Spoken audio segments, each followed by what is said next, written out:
Well, what a sad day it is today after the death of Dame Deborah James. They called her the Bowel Babe. She bravely battled bowel cancer for many years, but finally lost her battle yesterday. She posted a last Instagram message that is very heartbreaking.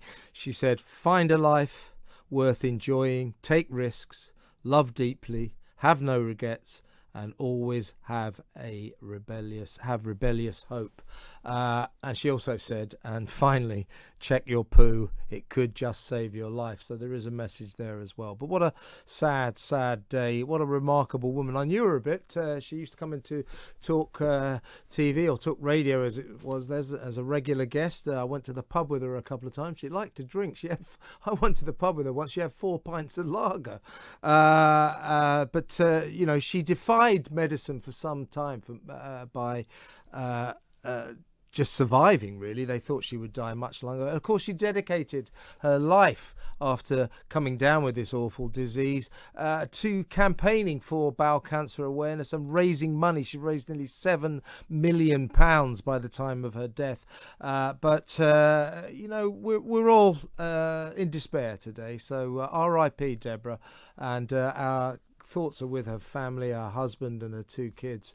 A terrible, terrible event. But let's talk to someone who knows what she's going through or what she went through. He's a stage 4 cancer patient, Chris Lewis. Hello, Chris. Good evening, Kevin. Thank you very much for inviting me on. So you're a stage 4 cancer, bowel cancer sufferer. Without being too maudlin about this, what does that mean? Are you destined for a bad end as well? No. Sorry, actually, just to correct you there, I don't have bowel cancer. I have a blood cancer. Okay. But am I destined for a bad end? I don't know. But I'd like to say also thank you very much to Deborah and the family for the incredible work that they've done over the years. And unfortunately, this issue of cancer is far, far too common.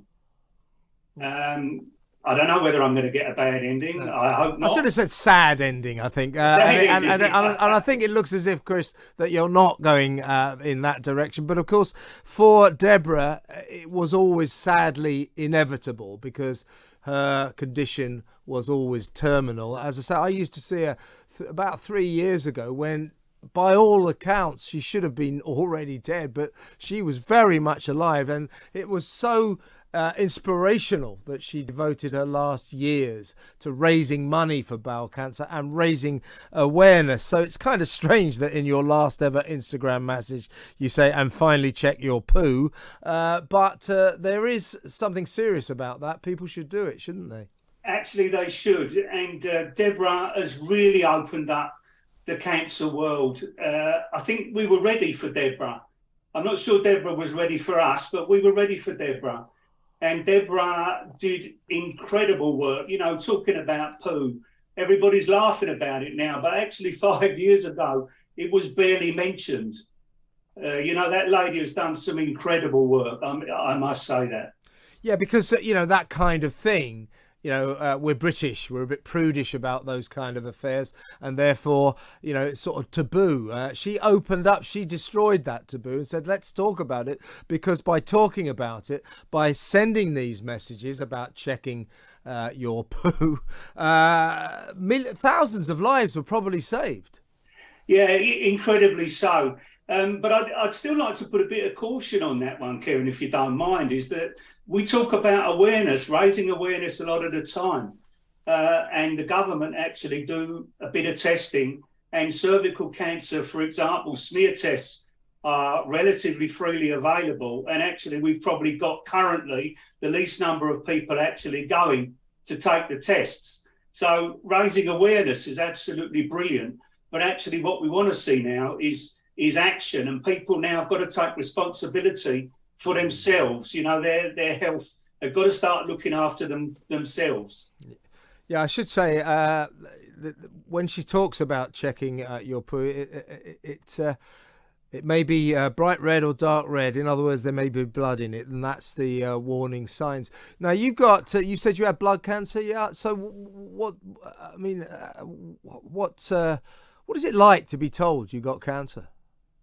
To be honest, it's life changing, literally. And whether you have, the early stage cancer, which somebody can do something about, or whether you have late stage cancer, which Deborah had and which I had also, it's life changing. That word cancer has changed your life forever. And, for many people, it's more psychological than physical, actually. A lot of us are dealing with the physical issues, and Deborah incredibly did that too.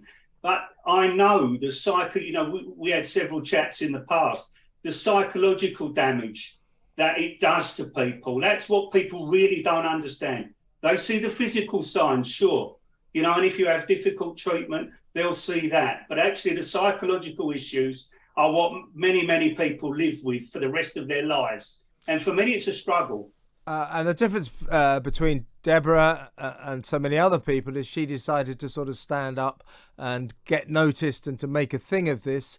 You spoke to her several times. I mean, an incredibly courageous woman.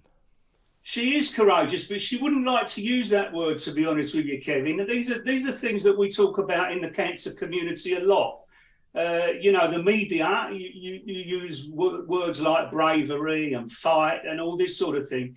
But we actually don't see that we're brave. We've got a disease. We've got to deal with it. We really have no choice. And actually, these war issues that we use, the media particularly, they're not really right. We don't battle. And when you lose, you don't lose. You die. Not because you're weaker than anybody else, but you die. Listen, indeed, it's really good to talk to you, Chris, and all the best. Thank you very much for your time. I should actually read you a few signs that Deborah would like you to know. If you're feeling lower tummy pain or bloating when your belly feels full and tight, those are signs. As I say, if your feces are bright red or dark red, a change in how you poo, such as going to the toilet more often or becoming more runny or hard. If you've lost weight, you feel you haven't emptied your bowel properly, you feel more tired and dizzy than usual. These are all warning signs, and Deborah would like you to take heed if you are suffering any of those symptoms. That is the point. Let's quickly go to a call and